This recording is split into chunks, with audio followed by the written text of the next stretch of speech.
gratitude for being invited to this wonderful city.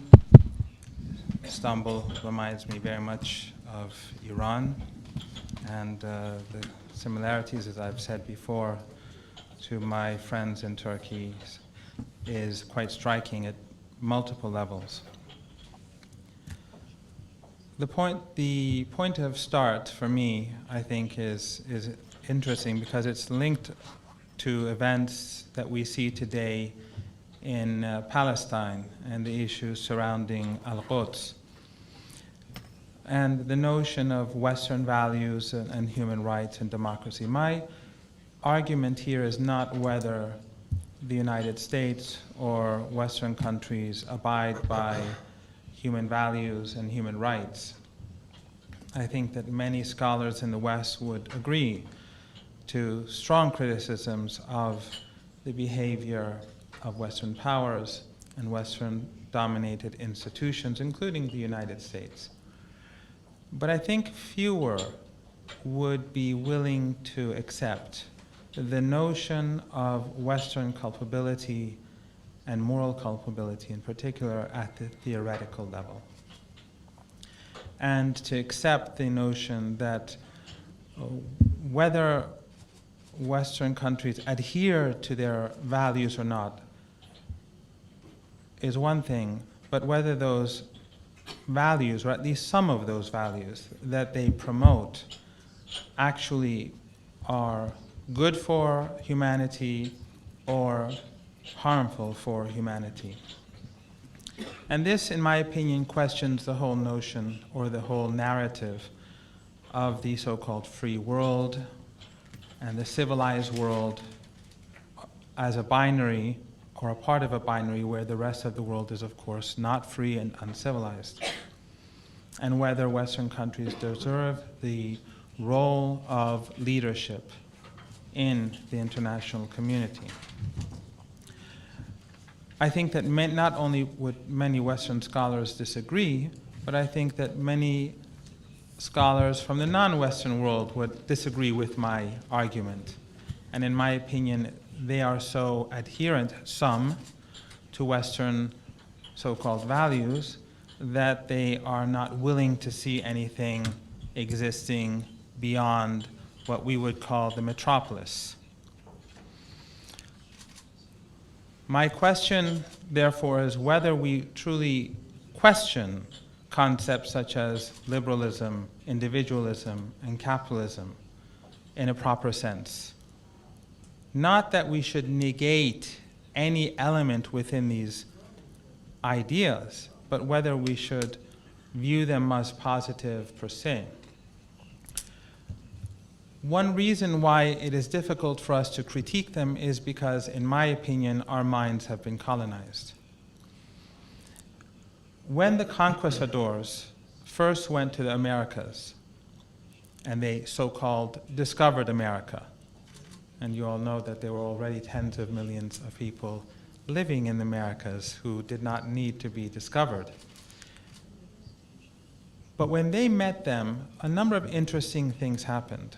One was that in their logs, in their written statements, they had a great deal of admiration for the physical features of the indigenous population. The indigenous population was seen, they were seen as aesthetically pleasing, as beautiful, despite the fact that they were much darker in complexion than the European invaders. On the other hand, among the very few documents left from the Aztec civilization, because it was destroyed, and by the way, the capital of the Aztec civilization was what we now call Mexico City. At that time, it was the largest city in the world. So they were not a backward, barbaric people. They, of course, had their negative attributes, or at least their governments, their state, but they were a people who had their own form of society. They, on the other hand, in the very few documents that were that remain, that have been found, viewed the European invaders as very pale, even though they were from Southern Europe. So the point isn't whether the Europeans are better looking or the natives were better looking. The point is that when these two cultures first met and hegemony had yet come to play in full force, values with regards to aesthetics were different. But once hegemony comes into play, once domination comes into play, then the darker the skin, the uglier, and also the less intelligent, because the surface and what lies beneath are interconnected. I'll get to this later. So the point that I'm making is that hegemony influences the way we perceive ourselves and one another. It doesn't mean that there's no such thing as essence in aesthetics, but what it does mean is that a great deal of what we consider to be essential is in fact cultural and influenced often by hegemonic values for good or for ill. A second point is what I call, or what many call, flexible positional superiority in the West, and something that we do not take into account of. In the 19th century, Turks were considered to be, they were considered in Western texts to have a tendency towards homosexuality in the Romantic texts. Poets such as Byron, among others. And one of the signs of Western superiority to Muslims, because Turks were the Muslims. In the poetry, in the text, they would often say the Turks, the Persians, the Moors, the Arabs, they were inter-exchanged because it didn't make really much of a difference. They were all the same. The Turks were considered to have a tendency towards homosexuality, and that's why they were less civilized than their Western counterparts. But let's move fast forward in the late 20th century. Now the non-Western world is considered to be less civilized because it is unaccepting of homosexuality. So the values have changed 180%, 180 degrees, but the relative positional superiority hasn't changed. So it doesn't matter if homosexuality is good or bad. The point is that the West would be dominant. Now, whether there was a tendency or that's irrelevant and not important, so don't be concerned about that. Or, for example, women in the West were considered to be more civilized than women in most of the world because they were more modestly dressed, again in the 19th century and early 20th century. Now, again, this relative positional superiority continues, but their society and they are more civilized because they are free to wear as little as they wish.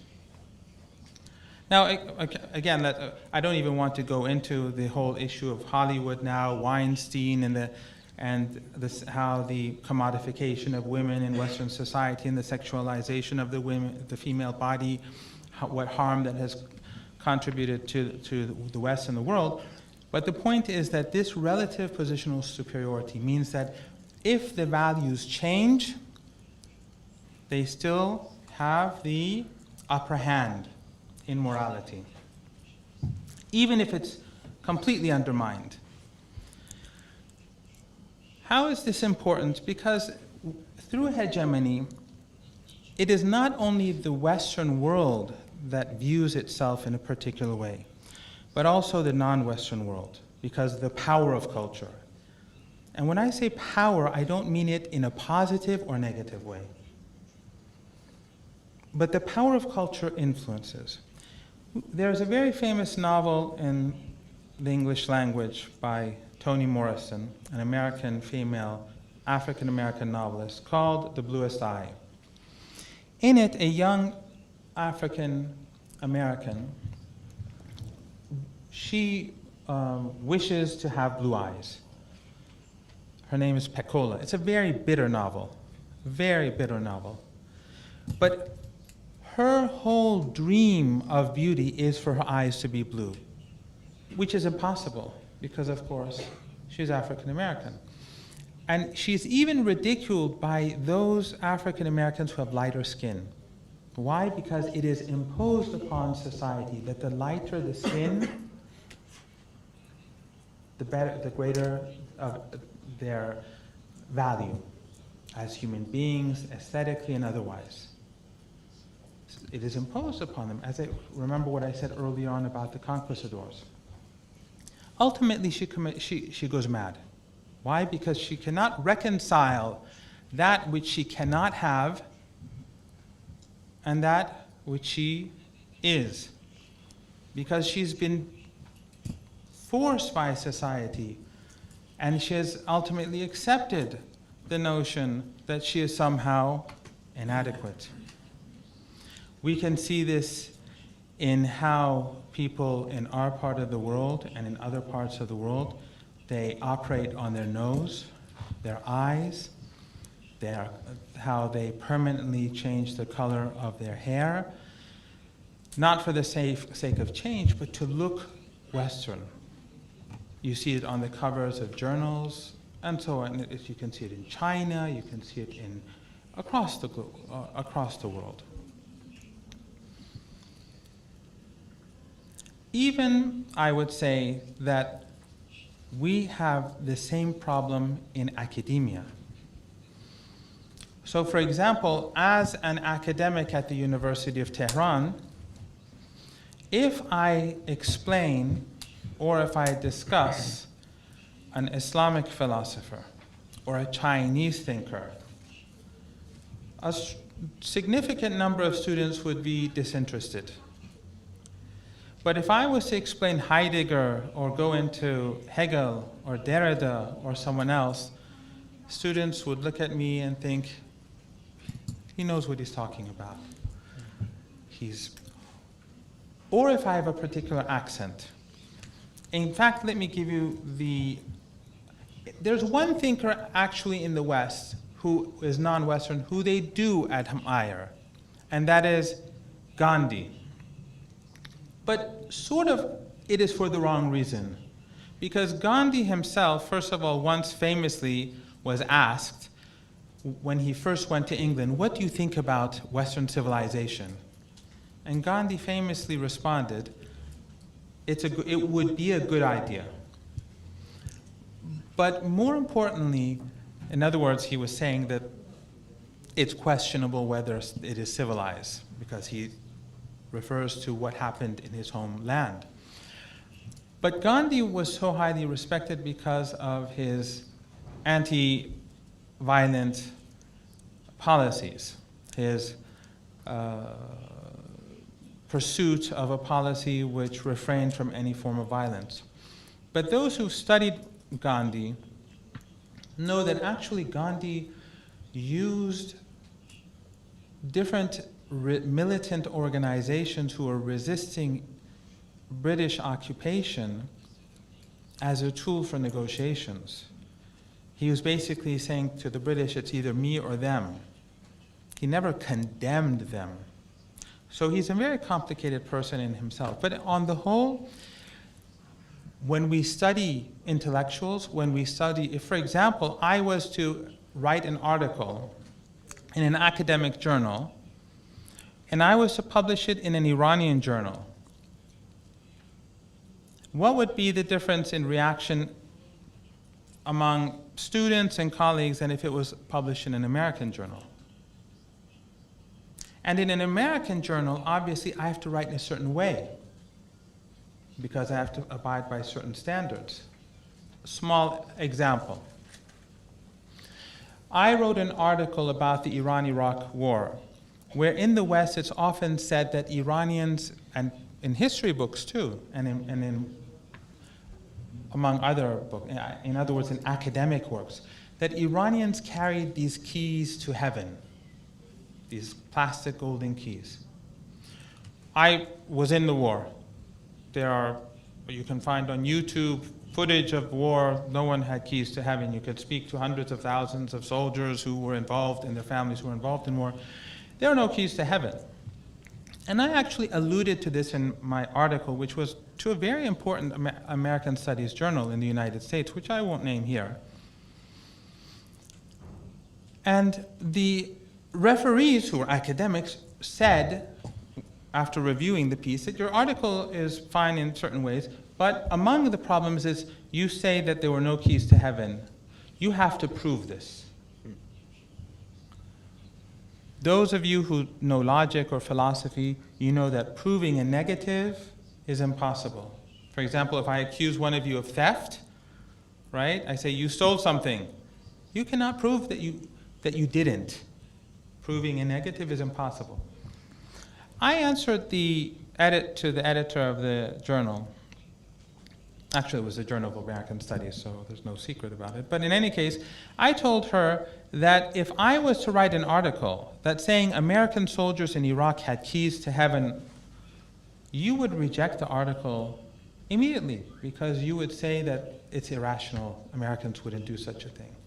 But when the same irrational notions are attributed to non-Westerners, you say to me, you have to prove that it is not the case. So when you write, even for academic institutions, you have to change. And when you change, it also changes gradually the way in which you think. So students, professors, ordinary people at all levels are influenced by Western hegemonic values. Not that it's always a bad thing, but I'm saying that it should raise questions about how we judge ourselves. When we study at university, most of the books are translations. So we often mimic rather than be creative. Let me give you, because I'm not sure how much time I have left, I'll give you, how many minutes? 2 minutes more. Okay, that was cruel. Let me give you one more example. And that is that of Hegel. Hegel's notion, his dialectic of historical progress, where thesis, antithesis, synthesis, and so on. Hegel, believed that Western civilization was the height of civilization, and German civilization at the height of Western civilization. And Marx was very much influenced by Hegel. Marx, who is, and I don't mean to criticize anyone who is leftist, but Marx himself was influenced by Hegel, as I said. And that is the reason, or one reason, why Marx himself, who is considered to be a revolutionary, a person who critiqued and attacked the injustices of class-based society, the Orientalism of Marx led him to conclude and to state openly that the colonization of India was a necessary evil because Indians were backward. It was a village-based economy, and they needed to become a capitalist society in order ultimately for them to become a proletariat society and to have a proletariat revolution and so on. So based on this Eurocentric worldview of superior moral values and so on, he accepted this notion that colonization was the right thing. Now, since my time is right out, there's a lot more that I wish to say.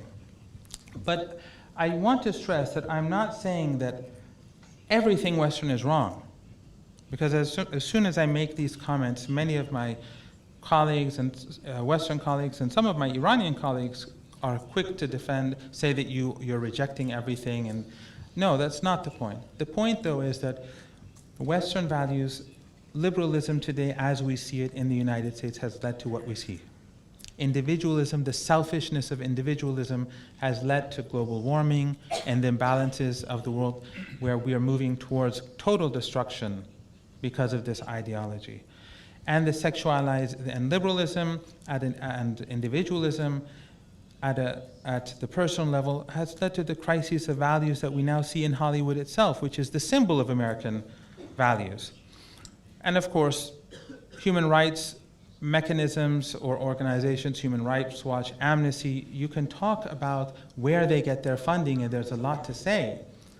But for me, the most important thing is that the values that they promote themselves are not necessarily all the sort of values that are good for human existence.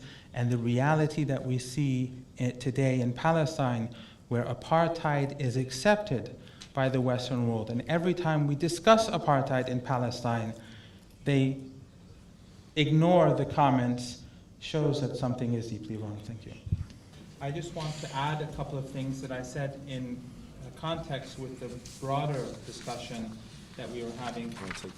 And that is that actually going back to what the professor was saying about Kipling, who spoke about the white man's burden.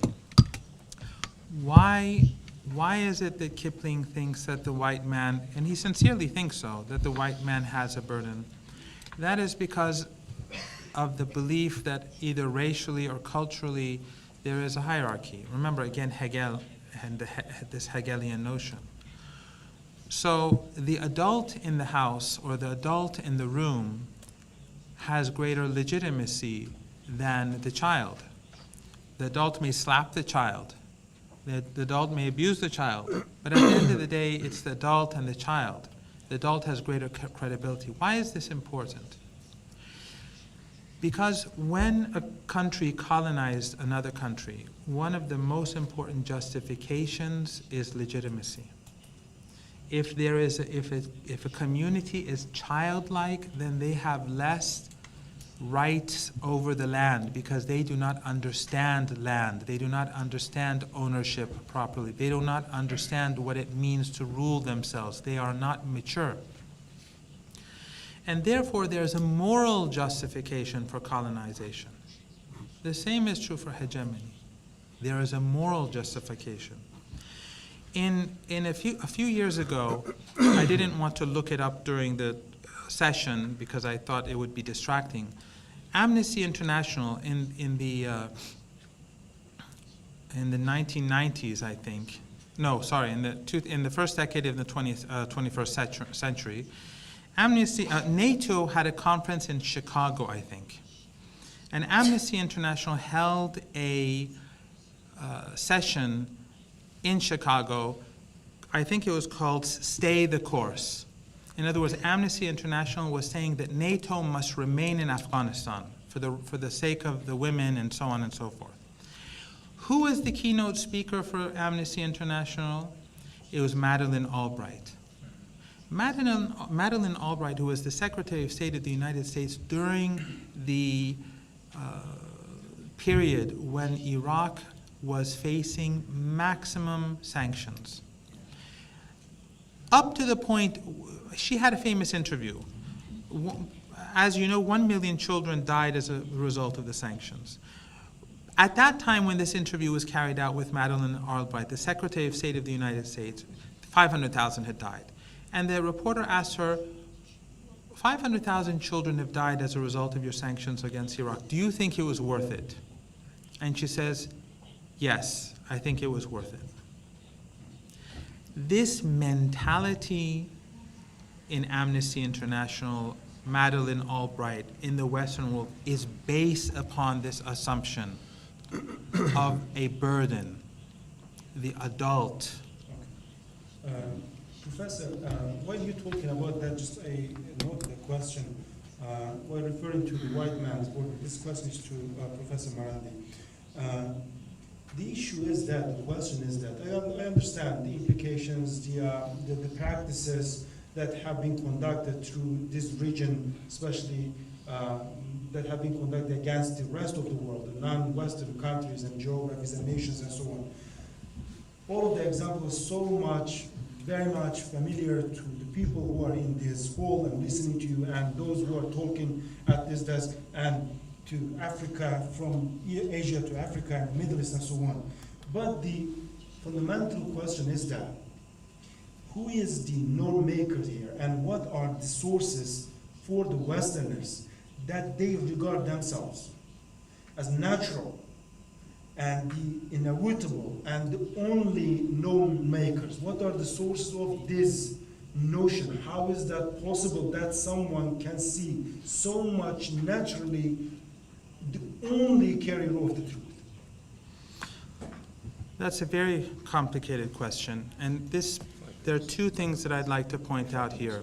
One is that this Eurocentrism that you're talking about is not necessarily only linked to the West. It's because the West is the dominant force in the world, or has been over the past few centuries, that we put particular focus on this.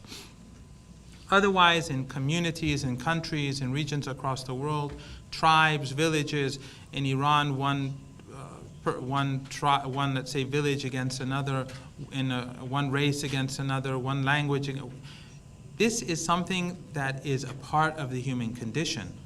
The reason why we are so much focused, it doesn't mean that the West is all evil and the rest of the world is everything is fine. No. Throughout the world, our part of the world is full of injustices and serious problems, and is full of hierarchy that is not based on justice, whether it's male, female, racial, any, you call it. There are numerous ways of looking at it. The focus here is simply because this is the hegemonic power that influences all of us. Seyed, as you made reference to, speaks about this, and so do many others. Where does it start? Some believe it began with the Grecians. Even Greece itself, whether it's West or not, that's open to question. Some say it began with the Crusades, the Middle Ages, the era in which the study of the Orient was institutionalized in the late 18th and early 19th century. And there are reasons. People define themselves to a degree through otherization. It's natural, it's not necessarily bad. Male, female, there are differences between the two, but it's when otherization becomes a hierarchy of value. It becomes essentialized, superior versus inferior. That's when it becomes a problem. Again, the point is not that everything that exists in individualism is bad. No, that's not true. Everything that exists in liberalism is bad. The point is that these values are open to question. Some of them are open to question. We have, as non-Western, it's not just the Islamic world, the whole of the non-Western world, in order to create a greater balance, there has to be a break from the past. Instead of Iran always looking to the West for university relations, for trade, for interaction, Iran has to look to Turkey. Iran has to look to Pakistan. Iran has to, unless we break this mold, where everything for us is the center, we are basically ourselves reinforcing this mode of thought.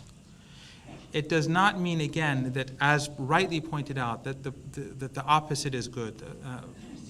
Instead of Orientalism, we should have Occidentalism. In fact, that is just as destructive and just as immoral as Orientalism.